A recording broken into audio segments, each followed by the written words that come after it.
Hey everyone out there in YouTube land, it's Joel Elson with Pinnacle Mountain Gunsmithing, and I have for you a special treat on the show today.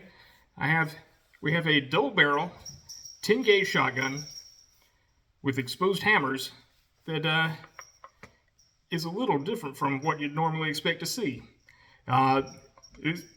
This is a American Arms Company gun from Boston, Massachusetts, on the patent of George H. Fox. That's someone in commercial firearms history that, if you're familiar with, quote, Fox shotguns, that's actually referring to Ainsley H. Fox, A.H. Fox. No way related to George Fox, but this particular shotgun has a mechanism patented by George Fox that was manufactured about late 1870s, early 1880s. It's really only made for 4 years, and as far as I can tell, there were only like 3,000 of them made or so. In any case, it was in the period where we were figuring out what's the best way to make a shotgun. What do consumers prefer? This particular one, as you can see, has exposed hammers, one for each barrel, and it opens to the side. Today Here lately we've been making an extractor for this particular gun, but it's a little bit different of a manual of arms from what I'm used to and probably what the vast majority of everyone else is used to. So let me take you in a little closer and see what we've got here. Stand by. Okay, since there's very little way of me actually getting this whole thing in frame, we'll just start here in the middle. Let's start with markings. Here we have AM Arms Company, Boston, here on the right side lock plate. If you'll forgive any noise in the background, that's the cat in the background. And here we have American Arms Company, Boston. And we have a little bit of embellishment on the breech end of the barrels. That's nice. Oh, by the way, this particular shotgun is in 10 gauge, and these are Damascus barrels. As you can see, a little bit of swirl there. And a little bit of swirl and twirl. That's a very old school method of making barrels. This also means that this particular shotgun should only be used with black powder cartridges. Just a FYI. We have some really nice checkering on the bottom of the fore end here. Moving back along here, we have a nice long tang on the trigger guard. 2 triggers, of course. Front trigger operates the right barrel, back trigger operates the left barrel, as you'd expect. As the late great Paul Harrell liked to say, you're either right out front or you're left behind. That's just my easy way to remember it. We have a nicely shaped semi-pistol grip, a very sharp top of the comb here. I mean, that is very sharp, and just very nice. Looks like all the checkering is hand done with a double border. That's very fancy. We have the rest of the stock is quite nice. We have a little bit of a widow's peak going on the butt plate. A little bit of a toe missing, but otherwise it's in really great shape. If I can get all the way to the end here, well, we have a very nice front bead. All right. Let me show you more about the manual of arms here. Stand by. Alright, in order to open the shotgun, we have a thumb catch here, and the barrels pivot around a pivot point up about here-ish. I'll show you that in a minute. But when we open, we have an extractor. This is what our shop has been working on the last couple of weeks, but that allows you to pick both of the shells that were in the chamber out. In order to get the barrels off, you have to push the extractor back into its recess. It's a little bit fiddly, but most guns from this era are. Once you push that in, that allows you to push this button right here, which allows you to pivot the receiver off of the gun. There we go. All right, let's zoom in here a little bit, and I'll show you some more markings. See, it says there, right there, G.H. Fox, patent date, it's in 1870 and 1878. and serial number 2612. This is about the highest serial number I've been able to find. But you can see from right here, that little bit from our thumb latch is all it takes to keep this gun closed, even in 10 gauge. We see here, oh, this is some fabulous manufacturing, especially for that era. This is the keyhole and recess that the barrels slide into.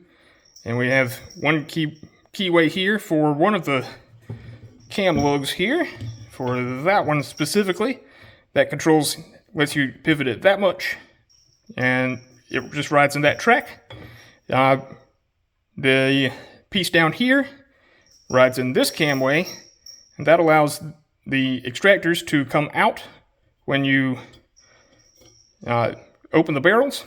And notice that when the extractor's out, I can't push that little bit in. This is the button I was playing with to get the barrels off. Once you push the extractors in, you can push that barrel, and that allows that little piece to drop by bending that little rod that connects this cam to the extractor.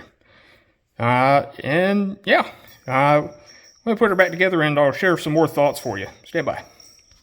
Oh, before I put her back together, let me just also show you this little recess right here and point out that it goes into this big dovetail projection on the receiver. I'll show you that a little closer. Yeah, you see how that is dovetailed?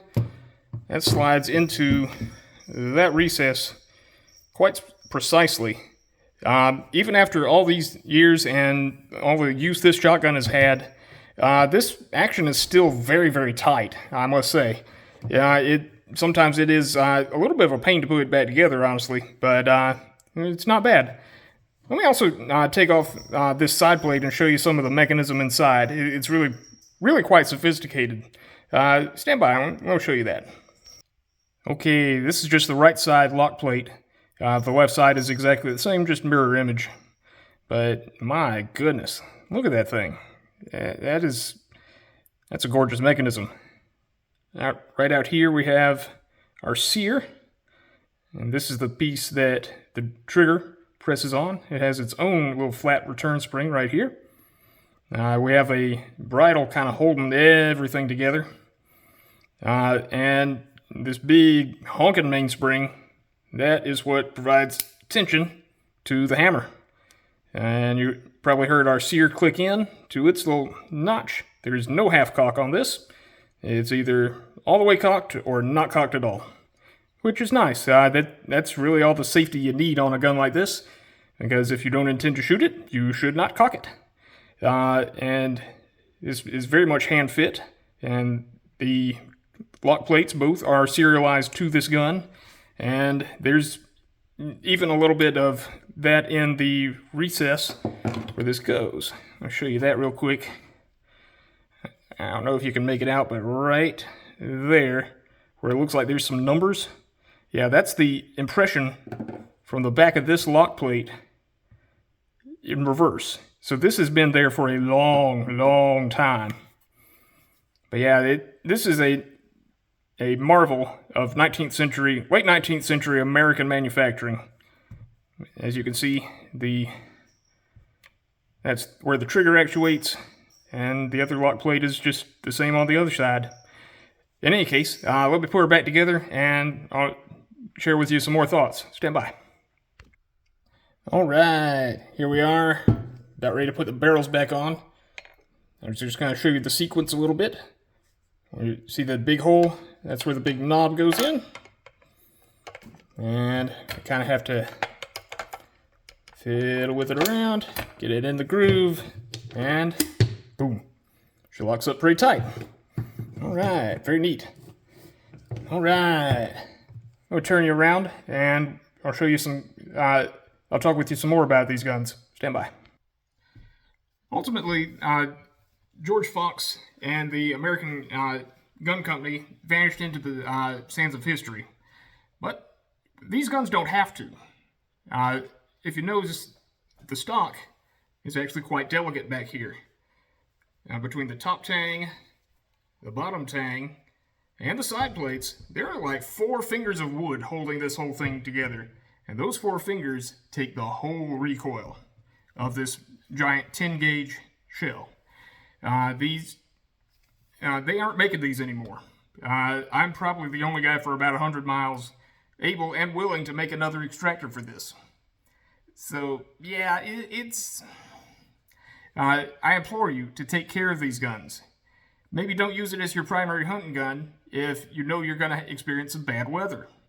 In any case, these are beautiful and should be used, but maybe use them correctly. As I mentioned before, use only black powder in Damascus barrels. Period. That's it. And when storing them, please, I implore you, store them muzzle down.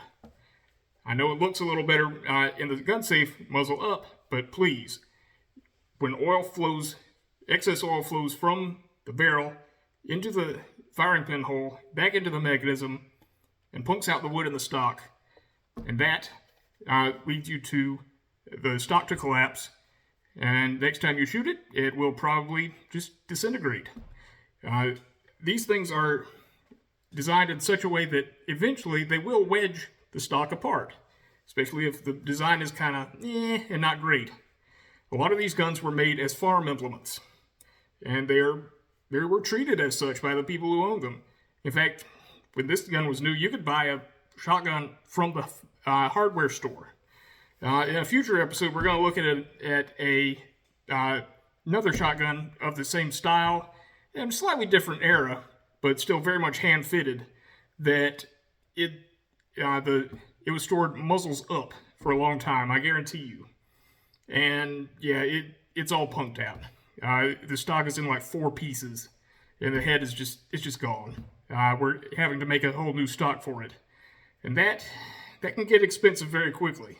That particular new stock blank is about $350-400, plus the labor required from me in order to finish it and fit it to your shotgun. In any case, please either store break action shotguns muzzle down or muzzle sideways. Sideways on the wall, that's fine. Most of the oil will probably come out the muzzles instead of back into the action, punking out the stock, destroying the wood, and therefore you need somebody like me to come fix it. In any case, this has been Joel Ellison from Pinnacle Mountain Gunsmithing. Thank you for allowing us to go with us on this journey and take a look at the George H. Fox American Arms double barrel 10 gauge shotgun. Please stick around. Look at some of our other content that should be popping up on your screen about now. And feel free to give us a like and share with your friends. And feel free to look at more of our content and subscribe to us. You are what keep us going. We appreciate each and every one of you. And hopefully we'll see you again soon. Bye.